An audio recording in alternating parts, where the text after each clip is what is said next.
Le pouvoir de Kinshasa a accompli un grand pas décisif dans les négociations entre la République démocratique du Congo et la République du Rwanda, avec la signature le 27 juin de l'accord de paix RDC-Rwanda à Washington, aux États-Unis d'Amérique, et la signature le 19 juillet de la déclaration des principes entre la République démocratique du Congo et la M23, une avancée notable, remarquable, que nous aurons abordé au cours de ce magazine Excellence, qui reçoit une fois de plus notre invité. Vous l'avez réclamé, il est là. Il s'agit bien de Trésor Mamba. Bienvenue. Merci, monsieur Jean-Paul. Cadre UDPS. Cadre UDPS. Analyste, chercheur. L'essentiel, c'est que la science ne trompe pas, ne ment pas. Économiste de formation, chercheur, expert en sécurité sociale, expert en plusieurs matières liées au développement public, au développement à caractère de croissance, lié à tout ce qui va avec le bon sens de l'émergence d'une patrie, d'une nation. Alors, vu cette autre casquette de notre invité, nous ne manquerons pas d'aborder la question relative à la campagne de SAP contre ces trois hauts cadres du parti. Lesquels? Augustin Kabouya, secrétaire général et président AI du parti présidentiel, Peter Kazadi et Guy Kabomomo d'Invita. Bienvenue. Merci, monsieur Jean-Paul.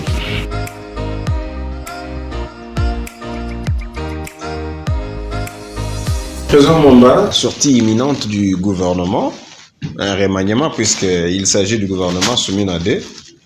Cependant, nous constatons une agitation dans les médias de chaque ministre avec ses communicateurs pour essayer de présenter un bilan positif de chacun, comme si tout le monde avait bien travaillé.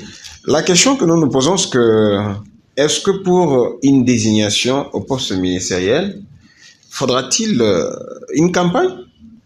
Vraiment, je commencerai d'abord par vous remercier et remercier encore une fois les téléspectateurs de l'émission Excellencia qui ont voulu que l'on puisse venir, que l'on puisse répondre aux questions, vous donner aussi aux questions de la presse que vous représentez en ce moment.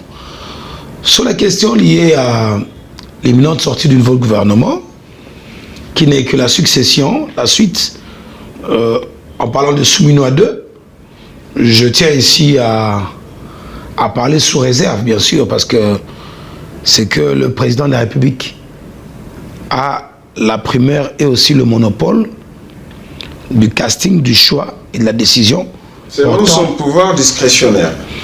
Sur son choix et son pouvoir discrétionnaire de choisir qui seront membres de ce prochain gouvernement.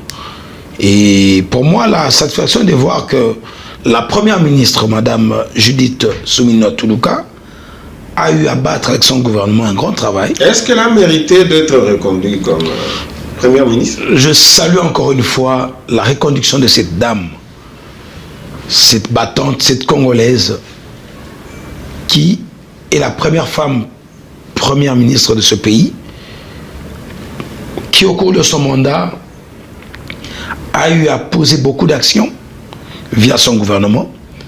Et c'est sous Suminwa, Judith, première ministre. Il y en a qui pensent qu'il n'a pas fait mieux que Sama Lukonde. C'est une comparaison sans polémique qui ne veut rien dire no sens. Sama Lukonde a fait sa partition. La PM actuelle entre dans le panthéon de ces grandes dames africaines. Et c'est la première femme congolaise à occuper ce poste. Et c'est cette dame, c'est son gouvernement qui, aujourd'hui, comme j'avais dit, à sa prise des fonctions, va mettre fin à cette grosse arnaque, cette grosse aventure de M23 et ces groupes rebelles ou encore ces groupes terroristes qui a longtemps tué dans ce pays. Bien sûr, c'est le Rwanda caché derrière. C'est sous une femme, c'est sous son leadership, à la tête de la primature de la République du Congo, qu'aujourd'hui, nous avons des accords de paix, nous avons des accords qui vont apporter près de 30 ans après, 30 ans de lutte, 30 ans d'assassinat, 30 ans de génocide jamais reconnu avant Souminois au niveau de l'international, pour ne pas parler des Occidentaux et des Nations Unies. Et aujourd'hui, nous avons vu le travail qu'elle a battu. Elle a été à l'Union africaine, où M. Kagame a eu à prendre la poudre de scampette. Et aussi, grâce à cette dame et son management à la tête du gouvernement du Congo, aujourd'hui la paix sera recouvrée dans ce pays via certes la vision du président de la République, je cite son Excellence M. le Président Félix Antoine Tshisekedi. Vous faites allusion à l'accord de paix RDC-Rwanda. Effectivement, l'accord de paix signé aux États-Unis, nous avions, nous, dit ici chez vous, dans les médias, dans plusieurs plateaux de télévision, à qui voulaient nous entendre, à ceux qui ont cru en ce président de la République, Félix Tshisekedi Tshilombo, lors de sa prise de fonction, a eu à consacrer cette patrie, cette nation, la RDC, entre les mains de l'Éternel Dieu Tout-Puissant. Le Congo n'est pas dirigé par un athée. Le Congo est dirigé par un chrétien. Le président de la République se remet à Dieu. Parce que ceux qui ont détruit ce pays sont connus. Ceux qui ont mené la guerre au Congo sont connus. Ils sont là. À la Barbe Blanche, vous savez, leurs descendants sont avec nous dans ce pays. Certains à l'extérieur, certains persistent et continuent. Vous parlez de qui? Moi, je parle de ceux qui ont amené la guerre au Congo en 1997. Vous les connaissez. L'UDPS, mon parti. C'était les chers personnes. L'UDPS, mon parti, je cite en l'occurrence M. Kabila. Ils sont venus avec des armes ici dans ce pays. Qui ne le sait pas? Est-ce que c'est un secret de Polichinelle? Non. Nous avons vécu ça dans ce pays. Les Kabila. Je parle des Kabila. L'AFDEL. Je parle de l'AFDEL. Et le Rwanda de Kagame. Vous savez, M. Jean-Paul, lorsqu'on parle de cette patrie, on doit le dire, on doit parler avec beaucoup de peine. Et quand je vois certains Congolais qui se disent patriotes, nationalistes, en train de saper la valeur État-nation, je plains cela. Parce que ce pays a connu le plus grand génocide, qui est à la même dimension que la Première et la Deuxième Guerre mondiale. Et pourtant, ils disent qu'ils vous ont laissé le pays tout entier. C'est des bluffs, je n'ai jamais été d'accord avec cela. Aujourd'hui, vous avez la RDC sans Bunagana et voilà. Mais ce n'était que de façade, parce que la preuve en est que l'armée nationale avait été infiltrée, où nous avions vu des officiers aujourd'hui. Dites-moi, une nation en paix, où des militaires ou encore des officiers de tous les services ayant une nationalité non seulement douteuse, appartenant au Rwanda, une nation en paix, où l'impunité sévissait durant près de 18 ans. On n'a jamais vu un détournement quelconque, mais on a trouvé les caisses de l'État vides. Une nation en paix, où aujourd'hui, la justice était tendancieuse. L'arrivée Félix Antoine Tshisekedi, le président de la République, on commence aujourd'hui à mettre fin, à traquer les voleurs, à traquer les mandataires véreux, à traquer des ministres qui se méconduisent, et aujourd'hui, à clarifier la question liée à la croissance et aux finances publiques. Et rien n'est secret aujourd'hui. Aujourd'hui, bref, les choses sont présentes pour vous aujourd'hui l'accord de paix RDC-Rwanda. Pour moi, c'est une consécration d'un grand combat mené par le président de la République, qui hier a été taxé de président voyageur. Il ne reste pas chez lui au pays. Il aime la luxure des avions. Mais je tiens ici à rappeler que Félix Tshilombo a eu à voyager autant qu'il n'a voyagé à sa prise de fonction comme président de la République. Je me rappelle une fois qu'il disait que ce voyage n'était pas une villégiature. Je suis en train de le dire, laissez-moi le dire, parce que les gens risqueraient de penser que nous avons oublié. Les voyages de Félix Tshilombo aujourd'hui ont payé le Congo. Nous leur avons promis que nous allons finir cette guerre, ou encore cette traîtrise constatée dans ce pays, cette imposture prise durant plus d'une vingtaine d'années, sous l'égide d'un président démocratiquement élu, sous la prise du pouvoir ou encore la prise en fonction d'un membre issu de l'UDPS. Je cite Félix Tshilombo. L'UDPS, comme le disaient nos pères fondateurs, n'accéderait jamais au pouvoir en tuant les Congolais. On arrive au pouvoir sans effusion de sang. Et le président de la République avait promis de mettre fin à cette guerre. Et aujourd'hui, les accords de paix signés aux États-Unis, il y a une suite qui se fait encore à Doha pour mettre fin à cette grosse aventure. C'est pour l'intérêt du Congo. Et là, c'est le Congo qui gagne. Là, j'en profite pour dire merci à ce Congolais qui est le président de la République, Félix Antoine Tshilombo, qui a mis de son énergie, de son temps, qui a accepté les injures, qui a accepté les humiliations, sans traquer, comme on était habitué à le voir dans ce pays. Le seul président qu'on a vu dans ce pays, on peut le critiquer, raconter n'importe quoi. Et vous voyez ceux qui racontent des bêtises, vous pensez, c'est la fête des parents aujourd'hui, excusez-moi, j'en profite pour souhaiter bonne fête des parents, vous voyez leur enfance pour ne pas s'en moquer. Et vous voyez un fils qui dit éduqué, très bien éduqué, le fils du Sphinx, rentré dans ce salon, il observe. Alors, il fait son temps, oui.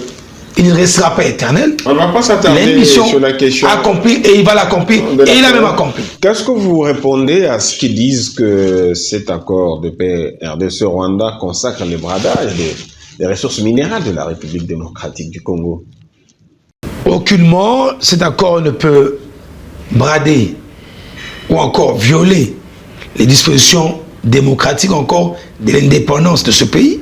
Le président de la République l'avait clairement expliqué. Est-ce que c'est le fait de ne pas le vulgariser assez? Mais nous à l'UDPS, nous avons une attitude déjà adoptée. J'en profite ici pour encore une fois souhaiter heureux anniversaire parce que moi du secrétaire général de l'UDPS faisons office de président ad interim de l'UDPS. C'était le 30 juillet. Voilà, c'était le 30 juillet, excusez-moi. C'est le 30 juillet, c'est plus sur moi.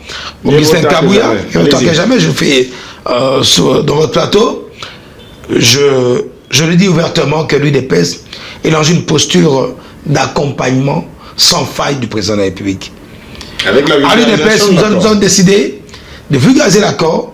Le président de l'UDPS, Augustin Kabouya, dit mon apouté, du chef, a mis en place, a été consulté par une structure informelle du parti, les corps d'études scientifiques, ainsi que d'autres intelligences du parti, nous-mêmes y compris, pour voir comment faire, comment l'accompagner à passer à une attitude de campagne de vulgarisation qui ne s'arrêtera pas seulement à Kinshasa, qui nous avons vu le premier acte à Mbuji-Mayi, où il a été reçu comme un petit prince, comme un petit dieu, reçu chez lui, qui est sa ville natale. On a dit qu'il a été lapidé là-bas. Non, c'est des histoires qu'on vous raconte. On raconte des histoires, des bluffs, parce que le président ad interim de l'UDPS a été très bien sûr à Mbuji-Mayi. C'est l'homme qui raconte, qui rapporte n'importe quoi. Il y en a qui ont dit qu'il a été chassé, qu'il n'était même pas accueilli. Nous avons vu, j'étais de ceux qui ont accompagné Augustin Kabouya à l'aéroport pour aller à Mbuji-Mayi. J'étais indisponible de l'accompagner à cette très belle aventure, cette très belle mission. Et nous avons vu Mbuji-Mayi vibrer et respirer. La population inestimable est entrée à l'aéroport et est venue accueillir leurs frères. Parce que c'est quand même quelqu'un... Non, mais je vous dis que aujourd'hui, chercher à ignorer les actions menées par Augustin Kabouya, c'est être de mauvaise foi. Et c'est pour ça que je rappelle à la conscience des combattants et combattantes qui aujourd'hui se font entuber, se font mener dans une grosse aventure où ils ne connaissent même pas les tenants, moins encore les aboutissants. Et aussi, j'exhorte la presse que vous êtes, que vous représentez, d'arrêter de vous faire acheter. Qu'est-ce qu'elle a fait? Mais écoutez, il y a des gens qui se sont décidés à saper l'autorité, non seulement du président de la République, mais via son parti politique, qui est l'UDPS. Des communicateurs au sein du parti. Les gens se sont décidés de faire circuler de l'argent pour insulter, minimiser, ignorer les actions menées par la hiérarchie du parti, je leur réponds en disant ceci, c'est un combat où ils vont sortir perdants. Parce que les vrais fils et filles de l'UDPS, je ne parle pas des correspondants qui sont venus pour des missions précises, mais ils seront avalés par l'UDPS. Les vrais fils et filles de l'UDPS sont en train de vivre chez eux. J'ai vu mon frère Moukeba, j'ai récemment vu monsieur Kalombo, j'ai vu autant de jeunes combattants qui ont failli se faire manipuler. Il y a aussi François-Xavier Tshibengabou. J'ai vu le patriarche Tshibengabou auprès de certains gens de membre de la commission de discipline. C'est là que je dis qu'il y a lieu ici de comprendre que cette imposture n'a pas de vie. J'appelle les combattants et combattants de l'UDPS. Revenez chez vous. Venez chez vous à l'UDPS. Si 2, 3, 4 personnes estiment qu'ils ont été portés par le parti et qu'aujourd'hui, leurs asbelles, leurs fondations priment sur le parti, ils savent comment ça se passe. Ben, je crois que s'il y en a 2 ou 3, 4 qui veulent créer leur boutique ou créer leur parti, le ministère de l'Intérieur est là. Allez chercher des documents. Essayons de voir comment ça va donner entre vous et l'UDPS. Mais arrêtez de déranger les combattants de l'UDPS. Parce qu'ils ont un parti politique qui est l'UDPS. Puisque vous avez évoqué la question de la campagne de SAP, nous avons appris que au sein de l'UDPS, entre guillemets, les ennemis de la paix et de la cohésion au sein de l'UDPS ont recruté des communicants externes, des communicateurs externes pour saper l'honneur de Augustin Kabouya, Peter Kazadi et Guy Kabombo Mwadjamvita dans les dossiers Kiaboula. Mais vous savez, cette question liée à M. Kiaboula, le gouverneur du Haut-Katanga, je me pose des questions. Pour qui roule, je dis très bien, pour qui roulent certains membres du gouvernement? Lorsqu'on doit se décider. Vous parlez de qui? Des Chabani? Je ne cite pas des noms de gens. Il y a certains membres du gouvernement qui, ceux-là, se sont décidés, fort de moins qu'ils ont aujourd'hui, à chercher à invectiver et salir l'image de la direction du parti. On a vu, je peux bien en parler. Et aujourd'hui, aller jusqu'à recruter des gens, insulter un autre membre du gouvernement, salir, ignorer le parti qui vous a porté. Je m'adresse à tous ces membres du gouvernement aujourd'hui qui, certes, attendent le nouveau gouvernement parce que c'est le président de la République qui va décider c'est qui restera, qui partira. Mais l'UDPS a aussi son mot à dire via son président ad intérim dès lors qu'il est consulté. Il n'est pas acceptable qu'aujourd'hui au pouvoir, que l'on voie certains combattants, certains membres du parti, suite à certaines influences qu'ils peuvent avoir, chercher à apporter un désordre au sein du parti. Ils se reconnaissent eux-mêmes. Mais il faut citer. Je ne préfère pas citer les noms. Pourquoi? Parce que la liste est vastement longue. La liste est longue. Il y en a assez de gens. Il y en a tellement. Des ministres, membres du parti. Il y a ceux qui sont membres du gouvernement. Il y a ceux qui ont été DG, DGA, PCA, mandataires publics. Mais c'est quand même... Ils sont en train d'alimenter... Ils sont en train de faire un travail de saper non seulement les efforts menés par le chef de l'État, saper les efforts menés par les combattants vivants et décédés. Lorsqu'on a le pouvoir, on doit le conserver le plus longtemps possible. Et aussi, la liberté d'expression n'est pas à confondre à du libertinage. Et aujourd'hui, je me dis que l'UDPS ne peut pas accepter de voir parmi ses fils et filles certains qui décident d'ignorer le travail abattu par le président ad intérim.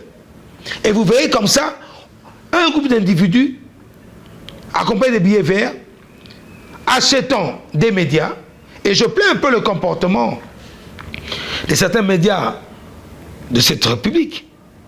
Vous recevez notre frère, M. Deo Bizibou, qui du reste est secrétaire général adjoint au sein de l'UDPS. Et vous allez dans un point de presse, vous les présentez comme secrétaire général de l'UDPS. Mais une telle imposture, dont il a conscience, n'est pas normale. Et c'est gobé par qui? Par les médias. Vous, la presse. Non. Est-ce que vous avez des preuves? Mais vous posez la question si j'ai des preuves. Mais la première des preuves, c'est quoi? C'est, je serai assez courtois et assez respectueux, c'est le manque de conscience et le manque de professionnalisme dans l'acte dans le chef de qui? Des médias de notre pays. Pourquoi je le dis? S'il vous plaît, je parle de ceux qui posent cet acte. Vous recevez quelqu'un dont vous connaissez la qualité. Vous l'appelez secrétaire général de l'UDPS. Et les mêmes médias. Monsieur Bizibou. Et les mêmes médias va couvrir les activités de l'UDPS. Vous avez été c'est les mêmes médias qui ont couvert les assises du congrès extraordinaire à Ngandayala. Le 26 août. Le 26 août 2023. Les mêmes médias ont été avec nous en janvier dans les conclaves de Kisantou où organisé par la CDP. Beaucoup d'activités là-bas, mais celle-là est une activité consacrée et organisée par la CDP, qui consacrait Augustin Kabouya, secrétaire général du parti, et président Il a tiré son pouvoir de présider le parti. Pour aller encore plus loin, je vais démontrer le manque du professionnalisme et de la mauvaise foi. Augustin Kabouya, après ça, ainsi que l'UDPS entier et tous ses collaborateurs, ont eu, et ceux qui aujourd'hui s'en prennent au secrétaire général, le président Haï, ont été légalisés. Les résolutions, où nous avons aussi consacré Félix Chilombo, président, candidat président de l'UDPS, notarié, le journal officiel de la République du Congo a le nom du secrétaire général, faisant office du président de l'UDPS. Comme représentant de l'UDPS. Mais dites-moi, est-ce que c'est à nous, politiques, de vous l'apprendre, la presse? Non. Mais vous verrez certains parmi vous qui sont déjà non seulement achetés. Cependant, ce sont vos membres au sein de l'UDPS. C'est par là que je dis informations, même aux journalistes fugitifs. C'est par là que je dis que ce qui se passe est inadmissible. La bonne et la seule façon de résoudre cela, c'est dans la posture de paix et d'amour, comme le prêche le président du l'UDPS, Augustin Kabouya. Je vous ai cité les retours des uns et des autres, parce que déjà là en face, ça chauffe. Entre eux, c'est une bataille de leadership, c'est une bataille de l'arnaque. On va rançonner les directeurs généraux d'entreprise, on va rançonner des paisibles congolais. Non, mais c'est là qui en question qui s'amuse à poser des actes. Déobizibou, le camp de Déobizou. Mais je dis que vous connaissez ceux qui posent ces actes, vous le savez bien. Ceux que vous avez publicité à la tête de l'UDPS, alors que vous êtes conscient et conséquent. Vous ne parlez pas quand même de nous. Non, mais je parle vous en tant que corporation. Vous êtes journaliste, vous représentez la corporation journalistique, je suis politique UDPS, je représente l'UDPS. Je pense sur moi ce qui concerne l'UDPS. Prenez aussi accepter de le prendre sur vous, ce qui concerne les médias. Allez rapporter à vos collègues que ce qu'ils font, c'est comme qui poserait la question, qui est le président de la démocratique du Congo. On vous dit que c'est M. Trésor Mamba. Le président de la RDC s'appelle Félix Antoine Chilombo, qui est le président à l'intérim et secrétaire général de l'UDPS et vice-président de l'Internationale socialiste dans la zone Afrique. Il s'appelle Augustin Kabouya. Ce n'est pas M. Trésor Mamba. Trésor Mamba, on n'avait pas épuisé la question sur les nominations imminentes ou la sortie imminente du gouvernement. S'il vous étiez demandé d'attribuer des cotes aux ministres qui ont exercé sous Souminois 1, qu'allez-vous répondre? À cette question, je salue d'abord respectueusement les actions menées par les membres du gouvernement. De mon point de vue, je salue ceux qui ont leur travail abattu parce que c'est un corps. Je plains toujours l'attitude de ceux qui, par moment, lorsqu'on leur pose des questions sur le gouvernement de la République, ils sont certains, vous voyez la campagne, et la campagne gouvernementale qui vient de commencer, où nous voyons certains ministres qui ont été l'ombre de... La campagne gouvernementale. Gouvernementale. Ça retient mon attention. Oui, ben voilà, cette campagne gouvernementale qu'on constate, il nous manque les affiches et les numéros. Il manque les affiches et les numéros, monsieur tel. Et tout ça, pour se maintenir... Non, laissez-moi dire, laissez-moi répondre. Quand nous voyons tous ces tabloïds, cela démontre noir sur blanc que nous avons des gens qui, par raison fondamentale, n'ont plus leur place dans le gouvernement. Et pour leur répondre clairement à la question, il y en a qui n'ont pas démérité, qui ont excellé dans ce qu'ils ont fait. Je vois le vice-premier ministre de la Défense, M. Guy Mwadiavita Kabombo, en charge de la Défense. On a vu les réformes menées au niveau de l'armée. Qui étaient on a vu aujourd'hui d'infirmières ou de... non, mais vous savez, c'est un manque d'informations. Parce que c'est relayé toujours dans les médias. Et aussi les portables aujourd'hui, tout le monde peut se taper le bomber le torse d'être politique, analyste derrière son WhatsApp et ça fait rire. Je ne vois pas M. Kabombo rentrer dans cela.